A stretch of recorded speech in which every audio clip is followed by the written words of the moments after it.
From the 18th century to today, Europe has undergone massive economic changes.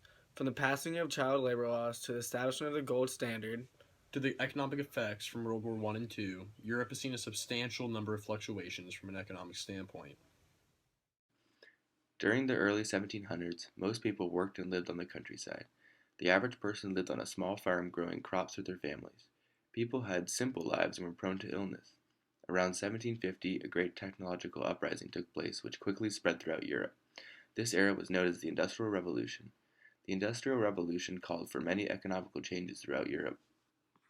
New and more efficient inventions were being created, which led Europe to an increase in factory production. This led Europe to accumulate more money, giving almost everyone a higher income. Many people left their homes in the countryside in hopes of finding work in the new factories that were putting them out of business. In the late 1700s, most manufacturing and producing was done in the homes of Great Britain. People used their hands in very basic machinery. One of the biggest industries at the time was textiles. People made all types of clothing by hand and was very time consuming. The population of Britain was growing rapidly. As more and more people were entering the world, more people needed clothes. The supply was not big enough for the demand. Great Britain had been ruling the seas for almost 300 years now, so the supply of cotton wasn't an issue. They traded with India and the southern parts of the United States. During the late 1700s, new inventions were made to increase the production of cotton goods. As new inventions increased, factories were being made. This allowed the production of cotton goods to increase drastically. The inventions for cotton allowed for new inventions for other things such as metals to be built, and with more factories being built, trade increased as well. In 1821, Britain established a gold standard which replaced gold with paper money as use of local trade. With technology booming, the steam engine was created to replace sailing ships. This allowed international trade to be much faster. With most production being exported to foreign lands, the supply for British demand dropped, leaving the economy of Great Britain unstable. The passing of the child labor laws and factory acts during the Industrial Revolution in the early 19th century helped spur the movement in Europe towards modern industry. Prior to the passing of the laws, the Industrial Revolution offered little protection for the workers in the factories, leading to, among other things, lower life expectancies for factory workers, exploitation of child laborers, and the overall lack of regard for the well-being of laborers. The nature of child labor and the extent to which children were employed in the factories. The child labor laws helped to limit the exploitation of children in factories by limiting the amount of hours they could work per day, as well as limiting the kinds of activities they could do in the factory setting, thereby lessening the risk of injury and raising the life expectancy of factory workers overall. It had been argued that the child labor laws and factory acts were secondary to both rising wages and technological advances in terms of their role in the decline in child labor at the dawn of the 19th century. However, the changes that amassed as a result of the factory acts and the child labor laws helped to ignite a movement throughout the industry that took the power out of the business's hands and put it into the hands of the factory workers. For example, unions began to form to further protect the rights of workers, which is a practice still in use throughout the industry today, though being whittled away. Child labor laws and the factory acts were instrumental in promoting the movement towards the modern industrial practices in Europe today. During the Industrial Revolution, young children from poor families and orphans were often relied upon to work full-time jobs in nearby factories to help support their families. Children in factories and coal mines were reported working from 4 a.m. to 5 p.m., but it was commonplace for children to make only 10 to 20% of the wages that an adult worker would receive for the same job. Some children weren't paid at all and worked strictly for subpar room and board that the factory provided. Their long work hours and low wages were justified by factory owners since many of them felt like they were doing the children a favor by hiring them in the first place and keeping them from starving on the streets. The children's roles in the factories were often unsafe, as they were asked to crawl between heavy machines and other small spaces, which sometimes led them to be preferred to adult workers. Their job descriptions sometimes led children to lose fingers or even limbs, since they were often expected to operate heavy machinery with little to no training. There were reported cases of children who worked in the coal mines developing lung diseases as a result of the poor ventilation. Those who worked in the factories could be exposed to toxic fumes and chemicals, which would make them very sick. Roughly 50% of the workers in European factories during the 19th century were under the age of 14. The fact that the children who worked in the factories often received little to no education as a result of their full-time work helped to inspire the British government to establish rules and regulations prohibiting the hiring of any child under the age of 9 in the year 1819. The law was the first of its kind and inspired many countries to follow suit. As a result of the child labor laws that followed, workers experienced far better working conditions than what they had been accustomed to. In time, laws were passed that placed limitations on child labor, as well as establishing a minimum wage and putting limitations on the amount of hours all employees could work. The Factory Acts were a series of laws passed by the British Parliament, which included the aforementioned Cotton Mills and Factories Act of 1819, which prohibited the hiring of any child under the age of 9, as well as limited the amount of hours children ages 9 to 16 could work per day to 12. Preceding the law was the Health and Morals of Apprentices Act of 1802, which mandated that in factories or textile mills employing 20 or more workers, the buildings must have sufficient windows and openings for ventilation, as well as requiring bi-yearly cleanings of the entire factory with quicklime and water. Additionally, the Act sought to improve the living and working conditions of apprentices by requiring their education in reading, writing, and arithmetic during the first 4 years of their apprenticeship. The law helped to both alleviate concerns of sickness spreading throughout the workforce as a result of the factory conditions, and improve the education of apprentices, which accelerated the movement toward more workers' rights as the Industrial Revolution progressed. The Factory Acts helped pave the way for the modern rules and regulations regarding child labor and working conditions. Without them, it is conceivable to believe that child labor would have continued throughout the 18th and 19th centuries entirely. Interestingly, some believe that the transition away from child labor was less a result of the Factory Acts and child labor laws and more a result of technological advances coupled with rising wages. The fact that the law specifically targeted child labor and working conditions makes it hard to believe that the decline in child labor during the 19th century Industrial Revolution was more a result of secondary factors such as the trend towards higher wages for factory workers. It is not unlikely that those two factors played a role in the decline in child labor, but it is unlikely that they were the primary reasons for the decline. The child labor laws and factory acts of the early 19th century resulted in a gradual decline in child labor in coal mines, textile factories, and mills throughout Europe, helping lead the way toward modern industry. The laws helped to counter the trend among factory workers to have lower life expectancies as a result of poor working conditions by limiting the amount of hours a worker could work in a day, as well as improving the working conditions in the factories as demonstrated by the Factory Act of 1802. The child labor laws and factory acts in the first half of the 19th century were the primary catalysts leading to the movement towards modern European industrial practices. The economic circumstances to follow were born not out of a lack of government regulations, however, as most were the result of the acceptance of an international gold standard, a practice that spurred the demonetization of silver and sent the world into a global stock market crash. The real Great Depression actually happened in the 1870s, but today is most commonly known as the Long Depression. Many researchers have debated the causes of this depression, and have come up with numerous ideas of what exactly caused it. People have argued that the cause of the Long Depression, or Panic of 1873, was due to the outcome of the Franco-Prussian War and rapid industrial growth, suggesting the second wave of industrial growth in the 18th century was a reason behind it. However, the demonetization of silver and the global acceptance of an international gold standard had a major influence in causing the Long Depression. The creation of the international gold standard was caused by the demonetization of silver by the European countries. This led to the crash of the Vienna Stock Exchange, leading to the gold panic of 1873, known as the Long Depression. The world's economy in the second half of the 19th century was primarily based on the bimetallic standard. Most of Europe was on a gold and silver bimetallism standard. This meant that the country's currency was backed by two metals, silver and gold. Wars during the 1800s constantly drained economies of their silver supply, so these countries felt it was necessary to switch to a standard that was backed by gold and silver during the time of 1860 to 1870s, for there was a steady supply of both these metals in open markets. This system was used by most countries, but in 1871, a world event caused European countries to switch to the international gold standard that Britain had adopted in 1821. In 1871, after winning the war, Germany enforced a war payment on France, and at the same time decided to leave the bimetallic system and switch to the gold standard. Germany's decision to stop using silver as a source of currency and switch to gold as their primary standard ultimately raised the value of Germany's money. This caused the supply of silver to rise globally, lowering the value of silver, which meant countries who were still using the bimetallic system of silver and gold currencies were affected. Silver was now at a demonetized value.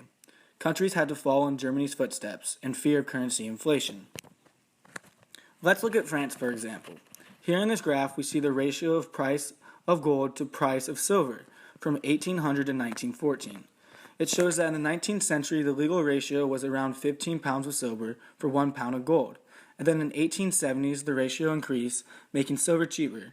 This was around the same time the gold standard became prominent, and ever since the ratio has increased exponentially. The price of gold increased when the gold standard took effect, because countries saw it as more valuable and switched to the gold standard. One after one, countries stopped using the bimetallic system and switched to the international gold standard. When a country did this, the demand for gold increased, while the demand for silver decreased. The abundance of silver on the market made silver cheaper, and countries such as France feared that if they stayed with the bimetallic system, inflation would occur, driving prices through the roof. The giant influx of silver on the open market led silver to be devalued and caused economic instability. For now, countries would drain the silver specie out of the economy. For this, countries hopped on the gold standard as the value of gold went up. In this graph, we see that the official adoption of the gold standard was in 1870. With the demonetized value of silver, European countries started adopting the international gold standard. By 1873, most countries had adopted the gold specie standard, where silver could be exchanged for gold at certain price rates. The world's monetary unit was now tied to the amount and value of circulating gold coins in the economy. The gold specie standard created an international market where countries such as Britain, Germany, the US, and France had pegged their exchange rates together to create a global market. Let's look at this graph with the British pound versus the US dollar from 1791 to 2010. We see a massive increase in the 1870s when the exchange rate for dollar to pound increased heavily to $10 for 1 pound. This could only mean that something big happened in the 1870s. When silver's value was demonetized in 1871, the US was still on a bimetallism standard, thus showing us the increase in the exchange rate between the two currencies. In the 1870s, countries one after another joined the gold standard and backed the currencies by gold, now relying on gold inflows for economic growth. The creation of the international gold standard led to shortages of gold with a fixed money supply. In a gold standard, countries peg their currencies to each other at a fixed rate, so when an event occurs that increases or decreases the exchange rate prices of gold, the economy will react to this in a recession. Because economies on a gold standard have the currency backed by the supply of money, and money is backed by the exchange rate for gold, a precious metal that had to be mined for, the money supply had no choice but to be fixed. This meant that if there was a shortage in the money supply, the gold exchange rates would increase, and deflation would then occur. The problem with the fixed supply of gold is that naturally over time, deflation would occur, and it is usually hard for banks to expand their money supply at a faster rate than the deflation rate, thus causing depressions. And when depression happened to one country backed by gold, it happened to all the countries backed by gold. The demonetization of silver in 1871 led European countries to switch to the gold standard. But backing a country's currency to gold was not the best of ideas, because over time deflation occurs at a fast rate, which economies cannot adjust their monetary value due to a fixed supply of gold. All of this eventually boiled up and exploded and led to the crash of the Vienna Stock Exchange as the deflation punished the debtors of the consumer society. The Long Depression's beginning is traced back to the Panic of 1873 when the Vienna Stock Exchange crashed, creating a ripple effect for other banks around the world to crash. The crash was due to a high demand for money, but with the gold standard causing the money supply to be fixed, there was no money for the demand. The Panic of 1873 in Europe caused two decades of stagnation, leading to bankruptcies, an increase in unemployment, and a major trade slump. The Long Depression affected different countries at different times, and at different rates. But globally, the 1870s, the 1880s, and the 1890s was a time of falling price levels and rates of slow economic growth. In this graph, we see the effects the Long Depression had on the world's GDP for many years. This image is a graph of the world GDP to PPP growth rates through the 19th century. The graph depicts the long-run effect on the world GDP. The Long Depression was a time when the world GDP growth rates dropped to 0% and remained there for years. During this time of slow economic growth and deflation, the economy and firms had no choice but to screw over the people and cause massive unemployment. When the banks crashed around the world, it was unexpected. This image of the Long Depression, depicting people about to be run over by a train, is kind of disturbing, but it accurately gives a picture of what the Long Depression did. This image has its citizens lying down on a train track, about to get run over by the consolidation train. It serves as a metaphor to show that the workers couldn't do anything as the economy screwed them by running them over.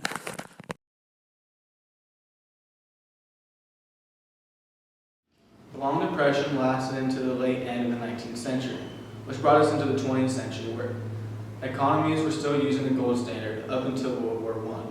Here's Justin to talk about economic issues of the 20th century, narrowing down the economic effects of World War I. On June 29, 1914, a young Serbian nationalist named Gavrilo Princip killed Archduke Franz Ferdinand, heir of the Austro-Hungarian Empire, causing a diplomatic crisis as Austria-Hungary delivered an ultimatum to the Kingdom of Serbia, thus invoking international alliances, causing the First World War.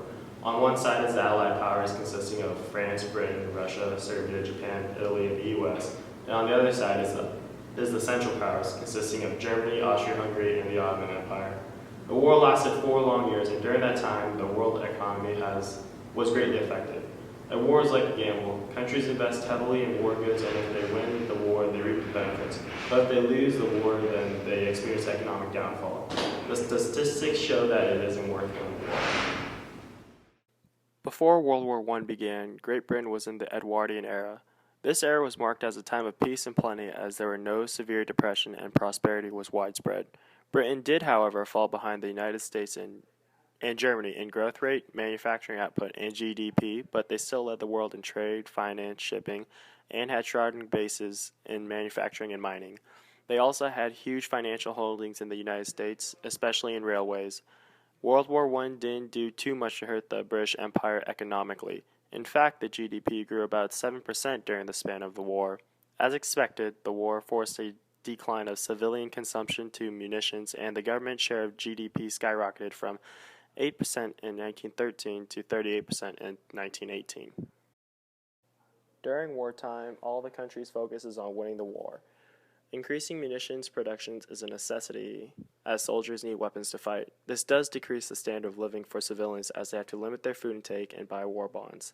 However, this also allowed for women to enter the workforce, as many entered munition factories and took over other home front jobs that were vacated by men as they were fighting in the war. Even though Britain was experiencing small economic success, they were not prepared for a war of this magnitude. In 1915, the Anglo-French Financial Commission agreed to a $500 million loan from private American banks. Britain also had to deplete its financial reserves and borrow large sums from the U.S. shipments of raw American materials and food, allowing for Britain to feed her army and maintaining her productivity. Britain invested approximately $4 billion in the war, and even though the Allies won, Britain was hit with a post-war stagnation. Close to 800,000 Britons were killed, with another 1.7 million wounded, but the economic costs were enormous. The total loss of shipping came to 7.9 million tons and 7,500 million pounds in financial costs. Unemployment was rampant, as 3 million Britons were jobless. Even though Germany owed billions reparations, Britain owed the U.S. billions in loan repayments. This just goes to show that the payoff of winning a war isn't worth the cost. On the contrary, the United States benefited greatly from the war. The U.S. entered the war for 2 main reasons. The first being that a German U-boat sunk the Lusitania, killing 115 Americans. The second reason is that the Allied blockade hurt the U.S. economically. When the war began, Britain put a naval blockade on Germany and Austria-Hungary, preventing anything from entering or leaving the countries, thus hurting the U.S.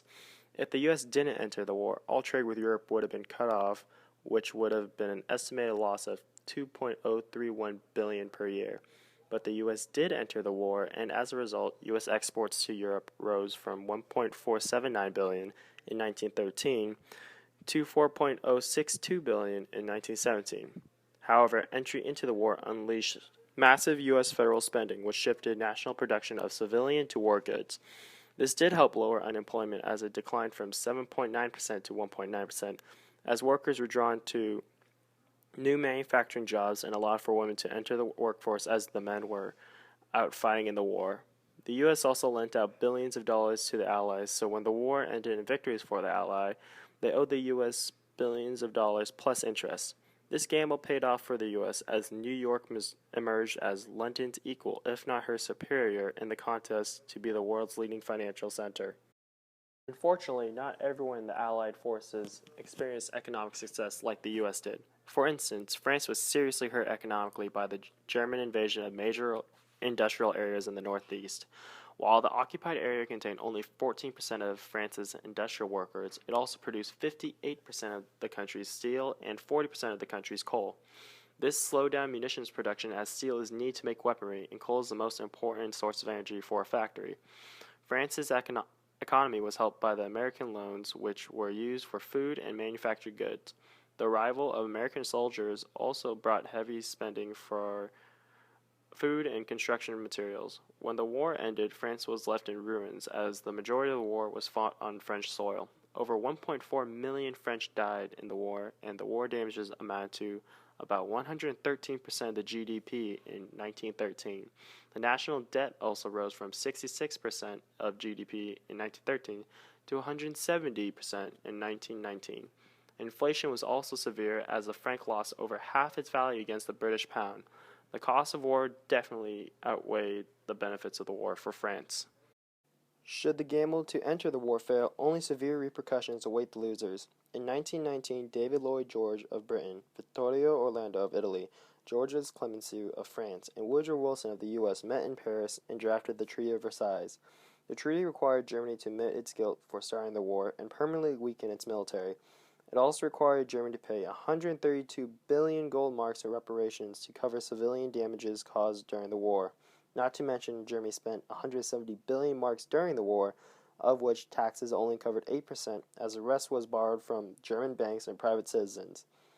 The British blockade also greatly hurt the Germans, as it caused severe food shortages, an overbearing railroad system, and coal shortages. Coupled with the massive debt from the war and reparations and the guilt of starting a world war, Germany fell into depression. Germany's economy was on the verge of collapse after the war, proving that the cost of war, as well as the backlash for losing the war, is enough to put even a world power into depression. In conclusion, from an economic standpoint, going to war is not worth the risk. Financing a war is very costly, as the Allied power spent roughly $125 billion and the Central Power spent around $61 billion. War also puts a strain on the civilian population as they have to ration food and live in fear because attacks could happen at any time. The reason why the U.S. benefited from the war is that they entered the war late. There was a demand for American goods as supplies in Europe were being depleted at an absurd rate, and they loaned millions of dollars to the Allied forces. By entering the war late, they were able to avoid a significant amount of casualties. The need for American goods increased, with Europe making the American dollar more valuable. The interest collected from the loans made the U.S. the wealthiest nation in the world. Besides the U.S. having economic success, the rest of Europe was left in shambles. Germany was on the verge of economic collapse, and even the Allied forces who won the war faced economic stagnation. With that being said, war is a very risky investment. Even if you win the war, you invested so much money that the only thing waiting is an economic downfall. If Britain had not prioritized their military industry during the World War II, the Battle of Britain could have justifiably been a success for Nazi Germany, therefore altering the outcome of the entire war in Germany's favor. Consequently, the focused efforts that England invested into their military manufacturing industry was pivotal for the Allies to win the war, but also England's economic survival. Due to the priority that Britain placed in their military industry during the years of World War II, the Allied forces were able to defeat Nazi Germany in the Battle of Britain, which was crucial for the Allied forces emerging as the victors of World War II and longevity of Britain's economy.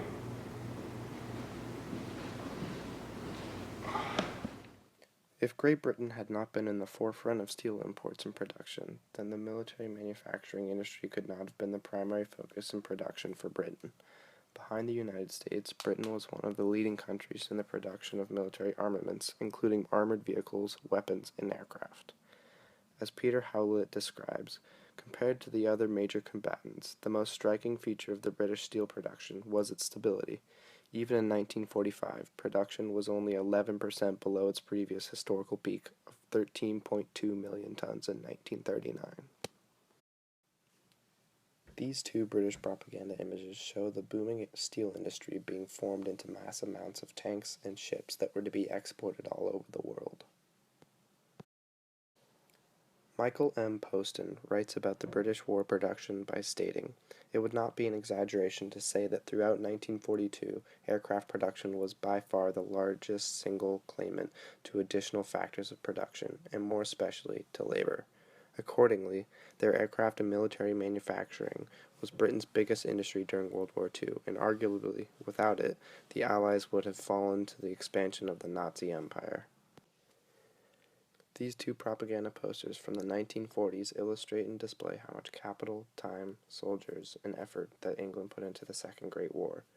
The first poster claims, "We are producing tanks, jeeps, and other mechanical vehicles at the rate of 257,000 a year. We have increased our production of aircraft 100%. We have increased our production of merchant ships 57%. The second poster illustrates how 2/3 of the British people mobilized into armed service or jobs relating to the war. Finally, this last poster from World War II displays various diagrams that summarize the war efforts in terms of men, production, and air victories to convey that without their critical role as a defensive European ally, the Axis would have taken over Europe and eventually won the war. In conclusion, thanks to the manufacturing increase in Great Britain in military production, the vital battles like the Battle of Britain were won due to an abundance of supplies and resources. Because of this surplus, Britain took an integral part in determining the Allied forces winning World War II.